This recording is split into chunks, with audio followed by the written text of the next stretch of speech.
So what's going on with this Red House Autonomous Zone in Portland? Where does the name come from? Well, it comes from the fact that the house is red in color. And to my understanding, they were served their eviction notice 2 years ago in 2018 and haven't moved out since. The family living there had some legal troubles. One of their children, one of their sons, he was an adult son, uh, committed manslaughter when he was driving, and he's a sovereign citizen. Now, I'm not trying to cast aspersions to make him look bad to justify what's happening now, but needless to say, somebody owns the house. It was foreclosed on these people who are still living there. They're refusing to pay rent, and now there's this sob story going around about how they are being evicted because they can't pay their rent in the middle of a pandemic. Now, that's clearly not true. They were evicted a long time ago, but they simply refused to leave. Now, Antifa has made this their sort of mission to turn it into an occupation zone, right? An autonomous zone is what they're calling it, same way that Chaz was in Seattle. So that's what's going on right now.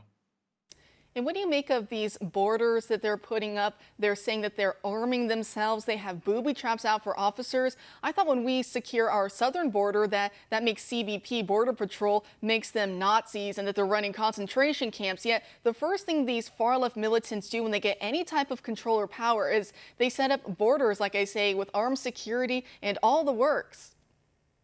Absolutely. I mean, these people are hypocrites. They don't like it when other people create borders because somehow, there needs to be freedom of movement. But they don't let anybody in, and they're not just letting. They're not just barring police officers from going in, which I can understand since the police want to evict this family.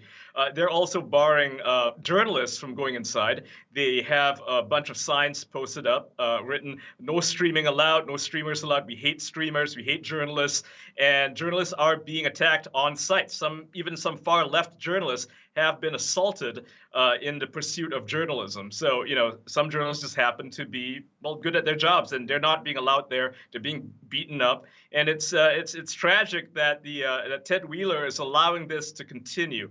He may have strong words for them on Twitter and tell them to leave and say that, yeah, the police are ordered to make these people go away, to disperse them, but he's not actually doing anything. There's no actual order. It's just tweets. And so the people living there in this neighborhood, they're the real victims. They're the ones suffering.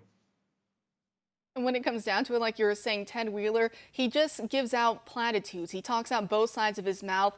And it's funny, he was even recently challenged by an actual Antifa supporter, someone who marches on the front lines. And that woman, that mayoral candidate, almost got him. What does that say about the state of Portland, that that the race for mayor came down between Ted Wheeler, who is sympathetic and nice to Antifa, and an actual Antifa militant who wears skirts with the face of Mao Zedong on it, one of history's greatest killers?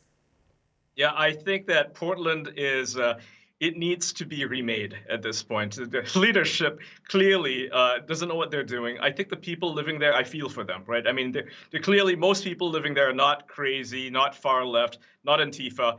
And yet the city council, the mayor himself, these people are completely ideology driven, and they don't represent the people of Portland. So I think something needs to give, and I'm not really sure what that is. This may be it. But I don't think that the city is functioning. It's not really a functioning place when this is what's happening.